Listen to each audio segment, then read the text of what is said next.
Jean-Pierre, ce que tu as dit, là, je me demande à quel point les gens interpréteront pas ça comme étant un petit peu mystique, c'est-à-dire tu parles de ténèbres, de lumière, de Jésus qui est la lumière, puis je me demande si on n'interprétera pas ça comme un peu une illumination, là.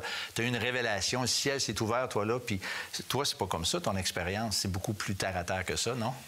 En réalité, lorsqu'on parle de lumière, on parle de choses spirituelles, évidemment. On parle pas de la lumière physique comme telle, mais on utilise, François, souvent cette expression « Ah, la lumière s'est faite, j'ai vu, j'ai compris ». C'est un peu dans ce sens-là. En ce qui me concerne, pendant presque un an, moi, j'ai entendu le message de l'Évangile, j'ai lu le Nouveau Testament.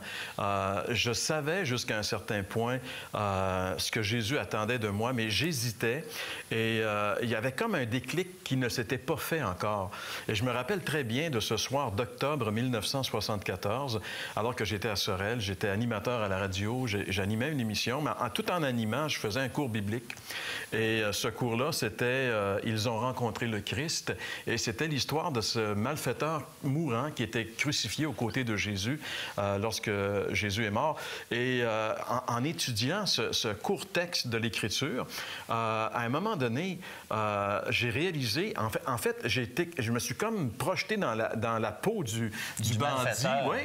Et c'est comme si je voyais, pour la première fois de ma vie, Jésus qui était tuméfié, qui était, tu sais, comme un peu la figure du Jésus de la Passion de Mel Gibson, qui avait énormément souffert. Et là, c'est comme si ses yeux me regardaient et c'est comme s'il me disait, c'est pas assez pour toi. Tu sais, c'est comme... Ouais. Et là, vraiment, mon cœur, ce soir-là, je te dis, François, a explosé. Là, vraiment, la lumière s'est faite. Là, j'ai réalisé qu'il m'avait tellement aimé, qu'il avait souffert ces atrocités par amour pour moi, en portant mes péchés pour me sauver.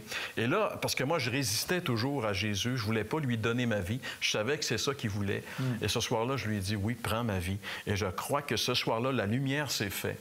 Et depuis ce soir d'octobre 1974, je vis avec le Seigneur et je le suis, lui qui est la lumière. Donc, je marche dans la lumière à sa suite. Et je suis tellement heureux. J'ai une paix, une certitude. Je sais où je m'en vais.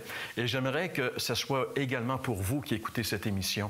Et c'est tellement simple. C'est de se tourner vraiment vers lui et de réaliser que sur la croix, il a porté nos péchés afin que nous puissions passer justement des ténèbres à la lumière.